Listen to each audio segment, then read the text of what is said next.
the easiest one to form is just a daily practice of, say, sit down and meditate for 2 minutes. Or for this particular kind of habit, sit down and have a gratitude practice, whether that's journaling with a gratitude journal or just saying a gratitude prayer or just sitting in meditation and reflecting on what you're grateful for. So that's just a one time a day new habit where you're not trying to break an old habit. You're not trying to change your mental patterns, but you're just sitting physically and doing something. Stay connected to gratitude. Hit the follow button right now and join thousands of listeners tuning in each week. We're the Gratitude Seekers. Come join us.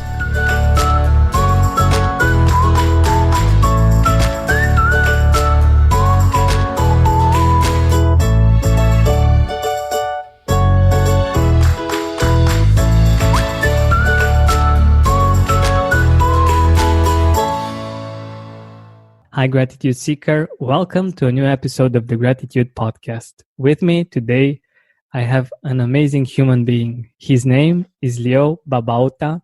He is a father of 6, a husband, the author of the Amazon bestseller, The Power of Less. You might also know him from Zen Habits, a blog that has over 2 million readers, written by Leo Babauta about implementing Zen habits in daily life. Zen Habits is finding simplicity and mindfulness in the daily chaos of our life. I think this is amazing, and he also works a lot in the field of how we actually implement habits in our life, and I think we will have a great discussion about implementing the habit of gratitude in our life. Hi, Leo. Welcome to the Gratitude Podcast. Thank you. It's an honor to be here. My pleasure. So, my first question for you is, what does gratitude mean for you personally? Oh, that's it's a big question. I mean, it's a very, on one level, it's a very small habit of just reminding myself of what I am grateful for in my life, things that I might so easily take for granted. You know, I mean, from having a roof over my head, loved ones in my life, having health, having a job, you know, all those little things, but even like eyesight and hearing and being able to hear music. Those are just so, I mean, amazing things that we just take for granted. So for one, at one level, it's just reminding myself to be grateful for those and not take them for granted. But if you can, I mean, it can even go deeper than that, where it awakens you to the profound beauty of life. And I think a lot of times we kind of walk through life almost like we're sleepwalking. And just to wake up to it is like, oh my God, I'm in the middle of this miracle and I'm not really appreciating it. So gratitude can be a big part of that. But also, I've been finding that it can deepen your learning in any situation. So, for example, if I'm going through a really hard time in my life, it could be hard to be grateful during that time. I'm sure I can still be grateful for my eyesight and having a roof over my head, but when I'm having, let's say, relationship troubles or something like that, that's a really hard time to be grateful. But if I can practice gratitude in those hard times, I can actually deepen my learning and be grateful for this person who's mad at me or for the difficulty that I'm feeling in my body. Like all of these real strong emotions that I'm feeling. Can I be grateful for this feeling of sadness or loneliness or anger? And then I can actually open up to, I think, even deeper learning than if we try and like turn away from these difficult feelings. Or this difficult situation is like, I don't want to be in this situation. I don't want to feel these difficult feelings. But gratitude can actually help me to open up to them and not try and get away from them, which I think is an amazing thing. And I can be in the middle of uncertainty and discomfort. And in the middle of that, instead of like, oh, I want to get out of this discomfort, I can say, actually, this is an amazing place to be and be grateful for that as well. And that's just a start for me. Obviously, you've been exploring it as well and probably can go to an endless exploration of gratitude. But for me, those are just some of the things that gratitude opens up to. Yeah, I love what you just said, and I totally agree with that. We actually had on the Gratitude podcast, we had one of the leading experts in emotional intelligence, and he was saying kind of the same thing with different words. The fact that it's important for us to feel our feelings, whether they are so-called negative or positive, because, and it has been my experience as well, when we are living those negatives, and we, as you said, we even appreciate the emotional depth that we're feeling, we get to feel the positives at the higher level as well. Sure.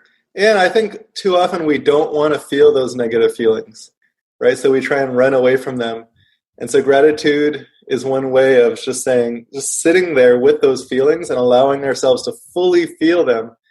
And I think actually if we can fully feel them, they pass on just like a cloud that would pass on over your head. It's just the weather of the moment, but if we can just allow ourselves to feel it, but by running away from it, we're actually causing even more problems.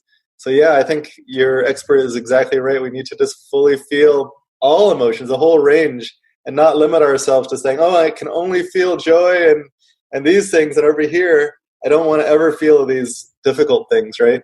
And I think a lot of us try and turn a blind eye and just hide from those. But if we can just allow ourselves to feel the full range of life and being human, I think that's even more amazing than just the highs, you know? Definitely. So tell us a little bit, what do you do when, let's say, I don't know, you're in a situation, I don't know, you just had a fight with someone and you're feeling those emotions. What do you do exactly so that we can learn from you and we can actually apply in our situations as well? Sure. So let's say I'm married, right? So let's say it's with my wife. I'm not going to pretend that I never have fights with my wife. Definitely. So let's say she and I get into an argument and she's unhappy with me. Well, I might have a habitual response to her being unhappy with me. And all of us are different with that, but some of you might hear yourselves in my response. So my habitual response might be, oh, I don't like when she's unhappy with me. I don't like that when she gets frustrated or complains about me.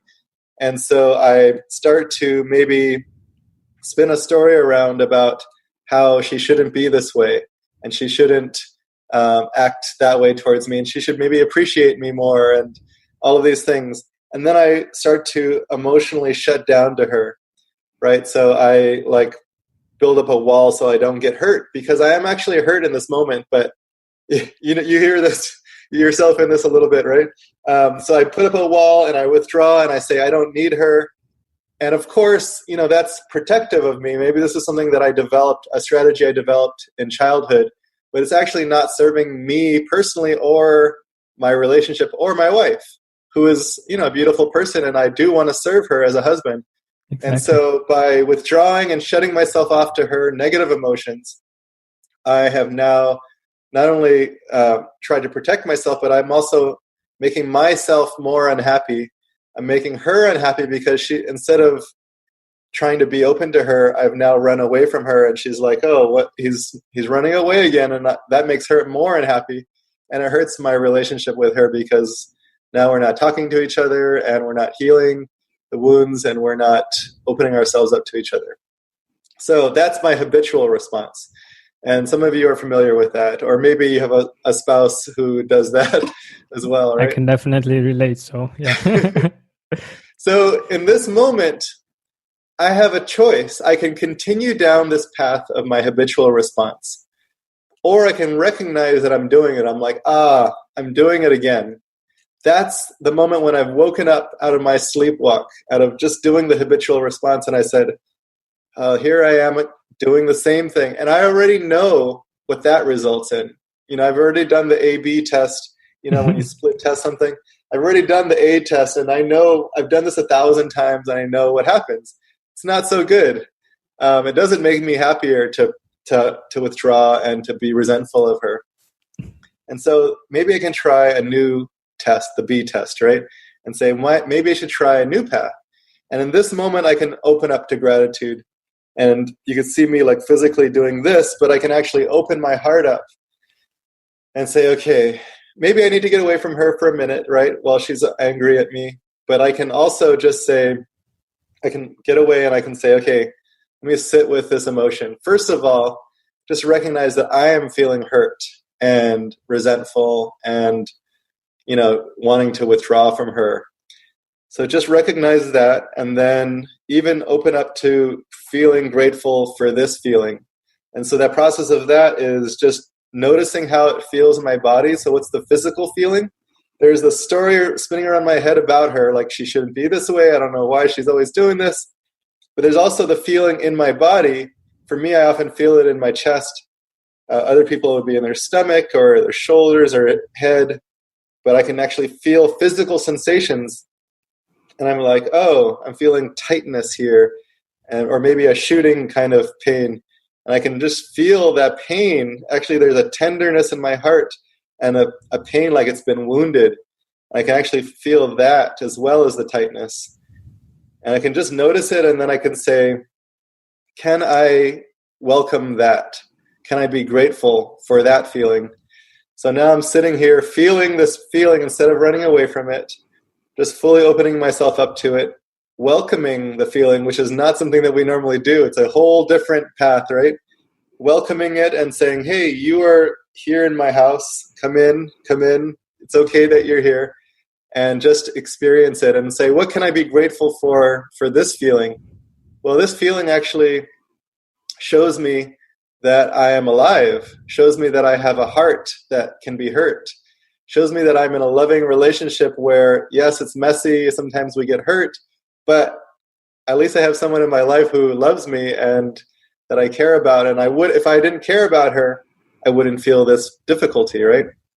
So I'm using gratitude to open myself up to that. And that's the first thing, is just being with my experience. The second is, can I turn towards her and be grateful for her? And this is actually really, really hard for most of us, or at least for me. I don't want to speak for anybody else, but as I turn towards someone who is unhappy with me and is doing something that I'm resentful for, can I be grateful for her just as she is? Instead of wanting her to change and be more grateful to me, or be a happier, more positive person, can I be grateful for the person she is right now? And that's hard, but that's, to me, where the deepest learning comes in, is where you can open up to this person instead of rejecting them. Just be fully present with them and say, how can I fall in love with you as you are right now? And that could be a person you're in a relationship with or a stranger. Can I fall in love with a stranger being who they are? Or just your situation in life, or even yourself. Sometimes you can be unhappy with yourself and you can fall in love with this version of yourself who you normally would judge, criticize, blame, beat up. And so that's the process. It's just turning towards this person and opening up to them. And actually, when you are grateful for them, you can see that they are hurting just like you are. I have a pain in my heart. She definitely does too. And I've been so self-centered, so caught up in my own story about how she shouldn't be this way to me, and I don't know why. Instead, I can turn towards her and be less selfish and more selfless and see that she's hurting. So there's the her hurting and seeing and having compassion for that. And finally, I can open up to our interconnectedness, which is that we are in this together. We are a team that are like, I actually want us both to be happy and not just me. And by seeing this connection, it actually strengthens my bond with her and my love with her. We are both hurting right now. We're both in this situation where we're hurting. We both want this relationship to be better. We want to be happy together. And how can we both find a solution that makes us both happy? So that interconnectedness is like this web of connectedness that we are both influencing each other. We're both creating this moment together. And so that's just kind of, to me, the even bigger step of my own unhappiness and being grateful there, turning towards her, and then seeing the interconnectedness that we both have. This episode is brought to you by Glorify, the #1 Christian daily devotional app. Everything around us changes. God doesn't. That's why I love Glorify's 21-Day Challenge. It helps me build a simple habit of meeting with God every day. No pressure, just consistency. With Glorify, you can start your morning by reading the Bible passage of the day, diving into Glorify's daily devotional, and wrapping up with an immersive experience called Daily Walk with God. And if you need to take a few minutes to yourself in the middle of a busy day, try one of Glorify's guided meditations, or listen to their curated worship playlists for some quiet reflection. To end the day, enjoy Glorify's sleep meditations to help you wind down and put your mind and heart at ease. Whether you're a committed Christian or simply curious about faith, Glorify has something for you. Join over 20 million people who have downloaded the Glorify app and deepened their relationship with God. Listeners to the show can get full access to Glorify for just $29.99 for the entire year. That's Glorify's lowest price ever when you download the Glorify app now at glorify-app.com/redcircle. Feel closer to God this year with Glorify. Get full access all year for just $29.99 at glorify-app.com/redcircle. That's glorify-app.com/redcircle. Americans spend an average of 90% of their time indoors and take about 20,000 breaths a day. According to the EPA, indoor air is 2 to 5 times more polluted than outdoor air, and in some cases up to 100 times more polluted. Data shows that air pollution is responsible for nearly 7 million premature deaths globally. We are fortunate enough to live outside the city with easy access to it and a green meadow view outside the window. The not so fortunate part is that when we open the windows, we can hear all the constant traffic close to us and the air quality isn't the best. Aside from that, our neighbors have a passion for using all kinds of fossil fuel motors to build or cut grass. I love doing breath work. I'm sure you do too. And it's in those moments when you breathe deeply that you become aware of the quality of the air you breathe and how important it actually is. So what's the solution? Introducing an air purifier that captured the attention of established media outlets such as CNN, Money, ABC, and more. Air Doctor. Air Doctor filters out 99.99% of dangerous contaminants and allergens such as pollen, pet dander, dust mite, mold, and even bacteria and viruses, so your lungs don't have to.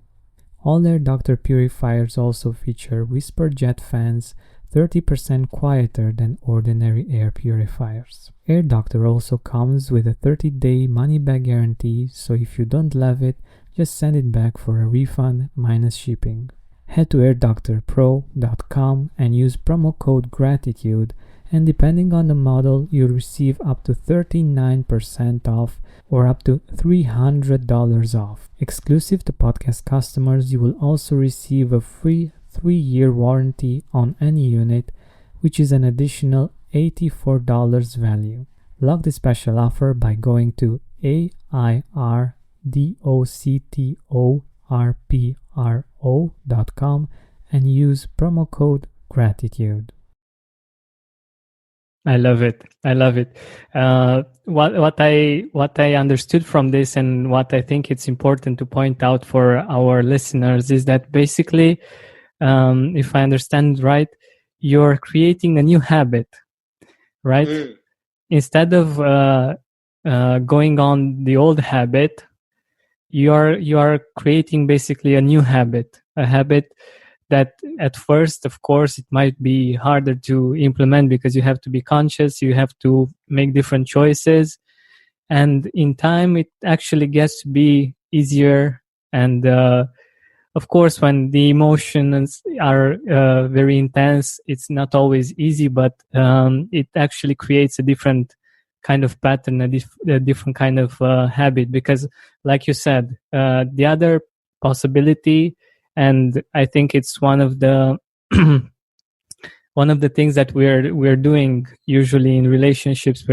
We're choosing that the A version, and many people get, instead of learning how to deal with this situation, they go to all kinds of addictions. They go to all kinds of things that make them go away from that feeling, or close up, or make it so that they don't feel that thing. And I think that's why it's so important what you just said, and the example that you gave, and how you can use gratitude in this situation. That's exactly right. So like you said, we're forming a new habit and a new pathway. It's actually neural pathways that we're forming. We have old pathways that we have developed since childhood, honestly. I think most of us, when we have these feelings, with in our relationships or with our coworkers, with, procrastinating with work, these are all old neural pathways that we developed as children. And at some point that actually was reinforced by, like, when I withdrew from, let's say, the anger of my parent, it actually protected me. So that was rewarded. And so for a while it was self-reinforcing. And now when I use it, it's actually not helping me, but I have these old pathways, and I reward myself by saying, oh, this is better. You're doing a good job by running away from her because she shouldn't be like that, right? So we reinforce our old pathways, but actually they're not helpful anymore. So we have to create new pathways. And as I teach habits to a lot of different people, and actually there's different levels of habits. The easiest habit to form is not this kind. This is actually the hardest level to form. The easiest one to form is just a daily practice of, say, sit down and meditate for 2 minutes. Or for this particular kind of habit, sit down and have a gratitude practice, whether that's journaling with a gratitude journal, or just saying a gratitude prayer, or just sitting in meditation and reflecting on what you're grateful for. So that's just a one time a day new habit where you're not trying to break an old habit. You're not trying to change your mental patterns, but you're just sitting physically and doing something. It could be another physical habit like drinking more water, or doing some push-ups, or doing yoga, or writing. Those are all like once a day new habits that you're forming, right? To me, that's the beginner level, and I think most people should start there. Pretty much all of us should start there. Just an easy habit, small, and then just gradually make that a new neural pathway. So that's the first level. Second level is changing a bad habit. So let's say I want to quit drinking alcohol so much. That's really difficult. Or quit smoking, or quit chewing my nails. Those are difficult things, but I can actually see those happening. And I have to replace them with new habits. For every trigger of my bad habit, say drinking or smoking, I have to figure out what's causing the trigger, what is the need that's causing me to do that, and then replace it with a new habit, a positive habit that's replacing that or fulfilling that need. So stress relief would be a big one for smoking or drinking. What am I going to do instead? So that's level 2, and that's very difficult, and I actually recommend don't start with that. But the last level is mental habits. And so what we're talking about here is when my wife or my coworker, my boss, whoever is angry at me, as one example, how do I change my mental habit of resentment or withdrawing or complaining about them or shutting them off? How do I change that? And that's, like I said, level 3. And the reason it's level 3 is because, first of all, it's not once a day. It could be many times during the day, or maybe you don't experience it for a week because everything is going great in all your relationships, right? So it's unpredictable. It could happen multiple times a day, and you don't see it happening. Our mental processes happen in our heads. We can see ourselves drinking alcohol.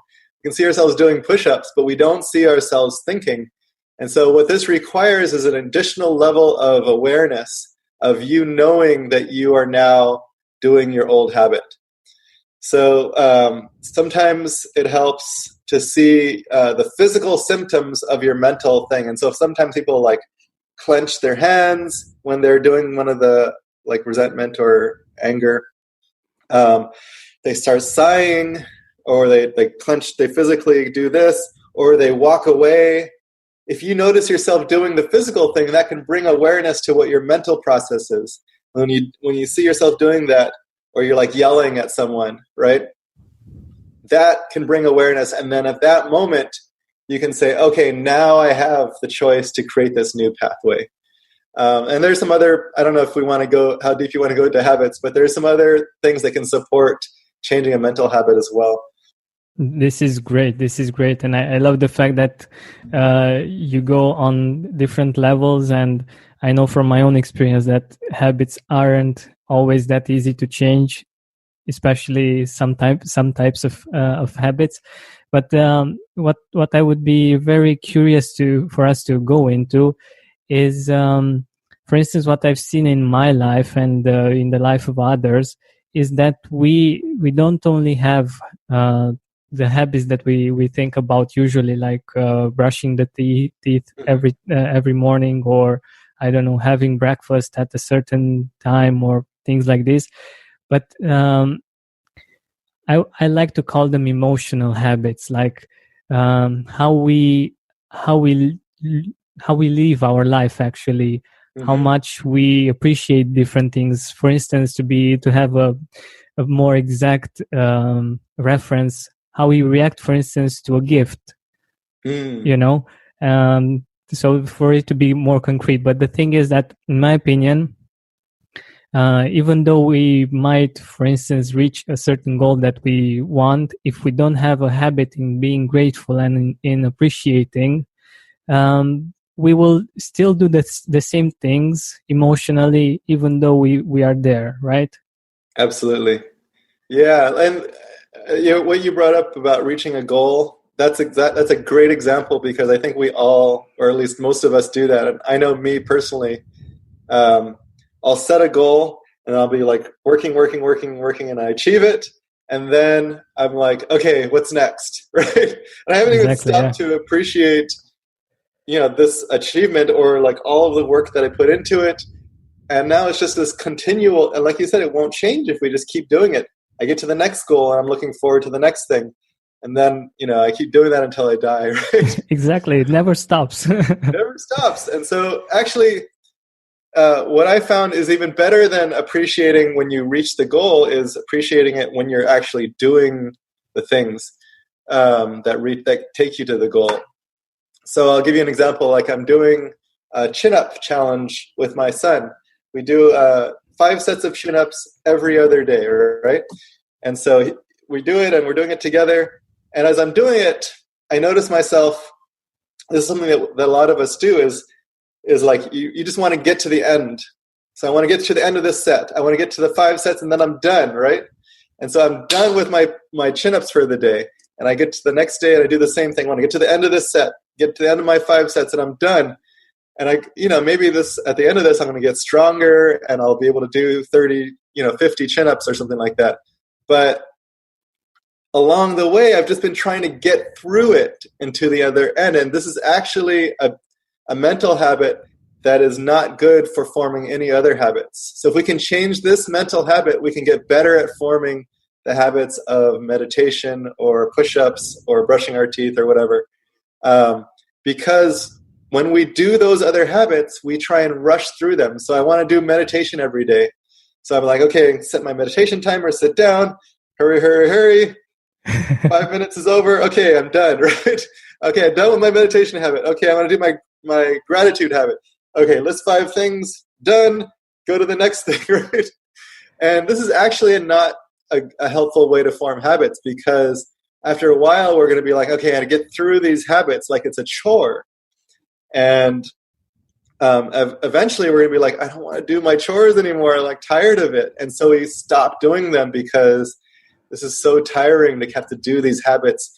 Eventually I might have like 10 habits that I'm doing every morning. I'm like, oh, I have to get through all of these horrible habits that are just so tiring. So what I suggest instead is the mental habit that you're talking about, or maybe it's an emotional habit of, as you do the habit, find gratitude and joy and mindfulness and appreciation right in the middle of it. So I'm sitting down to do my meditation, instead of saying, okay, I get through these 5 minutes or whatever it is that I'm meditating, 10 minutes. Can I just be fully present here and just be grateful that I have this seat and I'm able to sit here in this cushion, that I have this body, that I'm actually able to practice this. And like this moment, how I practice in this moment is exactly how I'm going to show up after this moment. And do I want to be just rushing through my life and not appreciating it?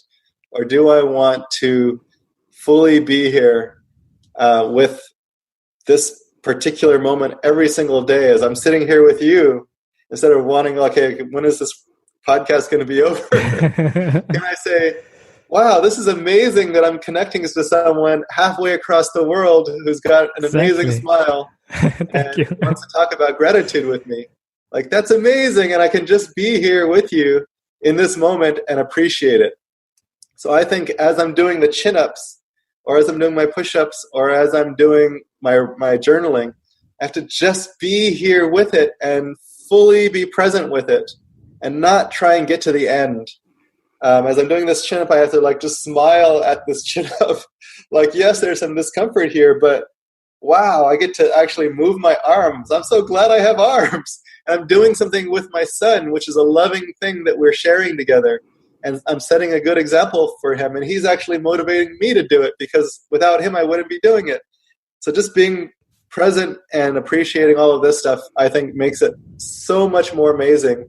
And you can actually look forward to your habits if you form this mental or emotional habit that you're talking about. Americans spend an average of 90% of their time indoors and take about 20,000 breaths a day. According to the EPA, indoor air is 2 to 5 times more polluted than outdoor air, and in some cases up to 100 times more polluted. Data shows that air pollution is responsible for nearly 7 million premature deaths globally. We are fortunate enough to live outside the city with easy access to it and a green meadow view outside the window. The not so fortunate part is that when we open the windows, we can hear all the constant traffic close to us, and the air quality isn't the best. Aside from that, our neighbors have a passion for using all kinds of fossil fuel motors to build or cut grass. I love doing breath work. I'm sure you do too. And it's in those moments when you breathe deeply that you become aware of the quality of the air you breathe and how important it actually is. So what's the solution? Introducing an air purifier that captured the attention of established media outlets such as CNN, Money, ABC, and more. Air Doctor. Air Doctor filters out 99.99% of dangerous contaminants and allergens such as pollen, pet dander, dust mite, mold, and even bacteria and viruses, so your lungs don't have to. All Air Doctor purifiers also feature whisper jet fans, 30% quieter than ordinary air purifiers. Air Doctor also comes with a 30-day money-back guarantee, so if you don't love it, just send it back for a refund minus shipping. Head to airdoctorpro.com and use promo code GRATITUDE, and depending on the model, you'll receive up to 39% off or up to $300 off. Exclusive to podcast customers, you will also receive a free 3-year warranty on any unit, which is an additional $84 value. Log the special offer by going to airdoctorpro.com and use promo code GRATITUDE. I love it. I love it. And I think this is actually, from my point of view, this is our life. We always think of our life like, okay, I need to go through high school so I can get to college, so I can get a great job, so I can get a great spouse, so I can make children, the whole story. But in this rush that we're so used to, we don't remember the fact that, in fact, life is the things between those bigger things. And yeah, for instance, when you graduate, it's a big moment. Yeah. But in my experience, it hasn't been like, oh my God, everything changed. I don't know what. For instance, when I graduated from high school and I went to the university, okay, some things did change, but what I actually found out was the fact that I took some things with myself, like the habits that I had, like mentally and emotionally, they were still with me and I was still rehearsing them. Sure. So and another thing, so this Benedictine monk that talks about gratitude says something really beautiful about gratitude being the great fullness of life. And when you were describing doing the chin-ups or the push-ups, that's exactly it, the fullness of that particular moment, right? Exactly. The fully appreciating the texture of that. And again, if we're like thinking, oh, I can't wait to get to the end or the goal or whatever, it's just the end of this set. I'm not even thinking about this moment as I feel my arms.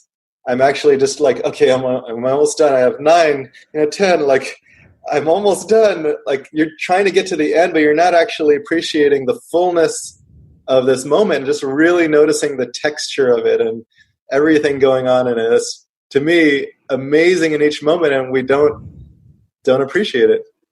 Yeah, and there is another thing that I think it's wonderful about. I don't know if I've read it in a book about Zen or if it was a documentary, but it talked about, for instance, doing the dishes. The fact that you can do them in such a way that you are aware of what you're doing, and I'm thinking about all kinds of chores that we need to do that Sure.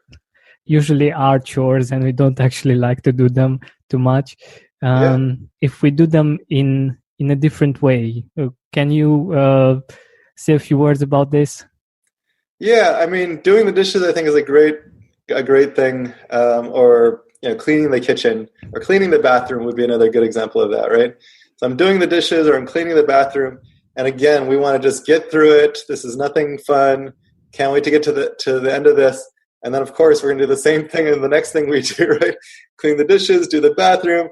Now I have to go like drive to the grocery store, cook dinner, and you're just like trying to get through it to the next thing. And you just do that until you go to bed, and then repeat that the next day, right? And I'm not criticizing anybody who does this, because we all do this most of the time. I mean, even those of us who try and practice gratitude, there's still a large portion of the time when we're just trying to get through our lives. Doing a dish, you can completely open up to that, where you just be like, okay, I've just been sleepwalking, right? I'm just trying to get to the end, but actually, can I be here right now with this dish? And you can feel the texture of the dish. You can feel the water and the soap, and just be fully there with that. And actually, it's an amazing experience to just feel the joy of washing a dish and saying, and also just being grateful, like, I have a dish in my life. Like, some people are out there on the streets with no dishes, no food. And I actually just had a great meal, and I get to wash this dish that was made by some craftsman somewhere else, or in some factory by some Chinese people who sweat, and work really hard. And it's amazing that I'm supported by all of these people. So just like reflecting all of this stuff by washing this one dish actually transforms the experience, opens you up to the fullness of life that you were talking about. And, I think, to me, there's joy available in every moment, even in the really difficult moments, even the ones where you're scrubbing the bathroom and it's dirty and you just like want to get through it. Like, actually, you can find joy in the middle of that. And that, to me, is where the deepest learning happens, is when you can open yourself up to the joy of dirtiness, of messiness, of pain, of people being angry with you, all of these things, even of your disgust with yourself, if you have any of that, just opening yourself up fully to that. To me, that's where the deepest learning comes in. So we're actually going to grow and change and discover new things by opening ourselves up to that in every moment, whether it's washing dishes or dealing with a difficult situation. I love it. I love it. It's so good that I think this should be our closing thought. Okay. But not before telling us what are you grateful for in your life? Who are the people that you're grateful for in your life? Oh man. How long do you want the list to be? Well, just to make it short, yeah. I am grateful for all of my loved ones and friends. I'm just so happy to have them in my life.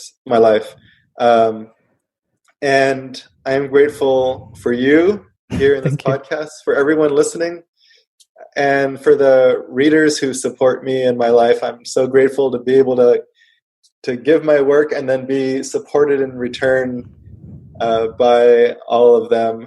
And then I do a meditation where I try, you've probably done this too, where it's like a loving kindness or compassion meditation, where you are sending out a wish to all beings. May all beings be happy. So I often do that, and I'm actually grateful for my connection to all beings. My heart is connected to every single person's heart.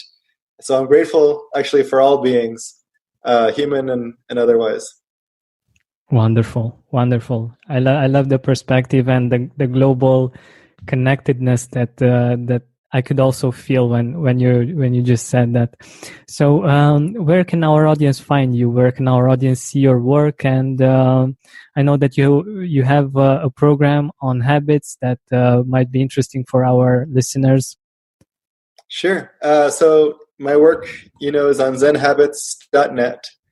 That's the main site. And then from there, you can find my Sea Change program, which is my habits program. It's called Sea Change, SEA Change. And it's also, you can find it at seachange.zenhabits.net.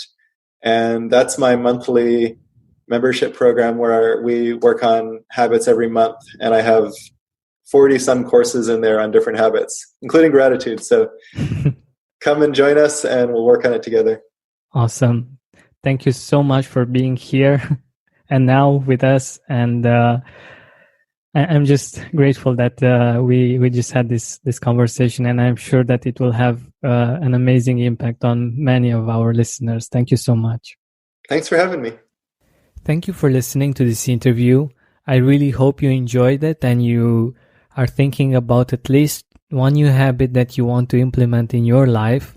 And I hope that you got some really useful tips on how you can do that. If you're new to the Gratitude Podcast, I invite you to subscribe, because you will get all kinds of great interviews like this one and lots of useful tips and inspiration for maintaining and enhancing the gratitude that you have and that you experience in your life.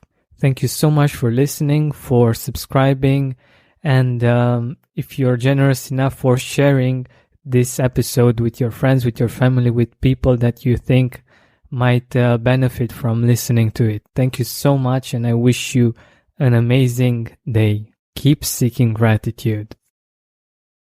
If you're a podcast host, listen up, this one's for you. My name is Allie Jackson. I'm the host of Finding Mr. Height, a dating and relationship podcast that I've been doing for 4 years now, sharing my positive and practical approach to dating that's built on my own life experience. And I wanted to share another experience that I've had, my secret behind monetizing my show. It's called Red Circle, and I was just telling my colleague about how much I love their platform. With Red Circle, not only am I getting a seamless hosting experience, but I also love the support I receive in ad sales. It's not just typical ad sales either. It's targeted opportunities based on my show and my life. And the platform is super simple. You just set your preferences and Red Circle matches you with sponsors that align with your show. You can vet every opportunity and their platform gives you great analytics. More recently too, my Red Circle team has brought me opportunities outside of my podcast on social media to really augment the podcast partnerships, bring them full circle. I just can't recommend them enough. If you want to give it a try, go to redcircle.com to get your free trial. That's redcircle.com for a free trial.